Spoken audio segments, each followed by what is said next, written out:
कांग्रेस और बीजेपी अलग अलग पार्टियां नहीं है, दोनों एक ही थैली के चट्टे बट्टे हैं, चोर चोर मौसेरे भाई हैं। इसलिए दोनों पार्टियों ने अंदर गुप्त समझौता कर रखा है। सिंधिया सीएम होती है तो यहाँ बाबा साहब अम्बेडकर की स्टेचू को तोड़ा जाता है, बाबा साहब अम्बेडकर की स्टेचू पर कालिक पोती जाती है। और जब अशोक गहलोत जी की सरकार होती है, कांग्रेस की सरकार होती है, तो यहाँ बाबा साहब अम्बेडकर की प्रतिमाओं को तोड़वाद और मनवाद का मुकाबला होगा, डायरेक्ट मुकाबला होगा। वो समय आ चुका है, अम्बेडकरवाद और मनवाद का डायरेक्ट मुकाबला होने जा रहा है। जैसा कि आपको मालूम है कि कांग्रेस और बीजेपी की गवर्नमेंट ने राजस्थान प्रदेश के अंदर दोनों पार्टियों ने गुप्त समझौता कर रखा है। कौन सा गुप्त समझौता कि 5 साल कांग्रेस पार्टी राज करे और 5 साल भारतीय जनता पार्टी। इन दोनों पार्टियों के इस गुप्त समझौते का पर्दाफाश करने के लिए माननीय आकाश आनंद जी ने राजस्थान प्रदेश के अंदर जंग छेड़ रखी है। कौन सी जंग? नीला झंडा हाथी चुनाव चिन्ह हाथ में लेकर के ये ऐलान कर दिया है कि दोनों पार्टियों के 5-5 साल की सौदेबाजी हम नहीं चलने देंगे। अब की बार जनता को बता करके ये एहसास करा देंगे कि दोनों पार्टियों के गुप्त समझौता है, इसका पर्दाफाश करेंगे।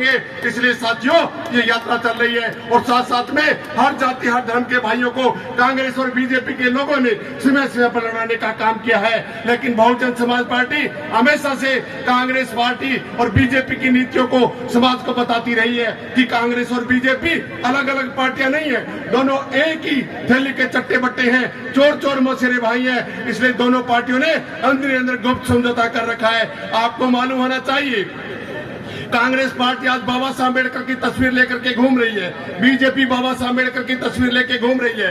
क्यों घूम रही है? क्योंकि ये बहुजन समाज जाग चुका है, ये बहुजन समाज जाग चुका है, इसलिए आज उनको बाबा साहब याद आ रहे हैं। मैं कहना चाहता हूँ बाबा साहब अम्बेडकर की अगर कोई हितैषी पार्टी है, अगर असली अनुयायी बाबा साहब अम्बेडकर के मिशन को लेकर के चलने वाली पार्टी है तो सिर्फ और सिर्फ बहुजन समाज पार्टी है। क्यों?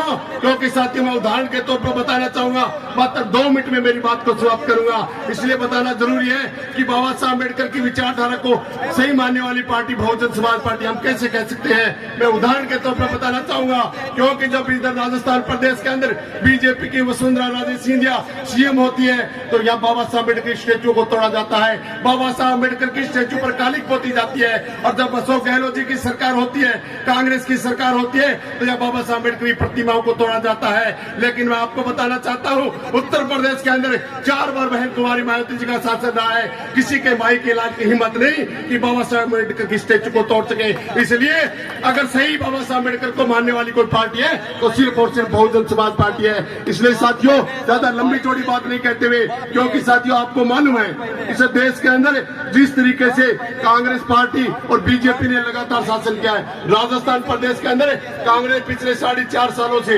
लगातार अन्य अत्याचार की चरम सीमा को लांघ चुकी है और देश के अंदर इस समय मनवाद चरम सीमा पर है। माननीय काशीनाथ जी कह के गए थे इस देश के अंदर अम्बेडकरवाद और मनवाद का मुकाबला होगा, डायरेक्ट मुकाबला होगा। वो समय आ चुका है, अम्बेडकरवाद और मनवाद का डायरेक्ट मुकाबला होने जा रहा है। इसमें सच्चाई रूपी अम्बेडकरवाद की जीत होगी और इस देश के अंदर जिस दिन बहन कुमारी मायावती जी दिल्ली के लाल किले की प्राचीर से बोलेगी उस दिन इस देश के अंदर अमन चैन कायम हो जाएगा।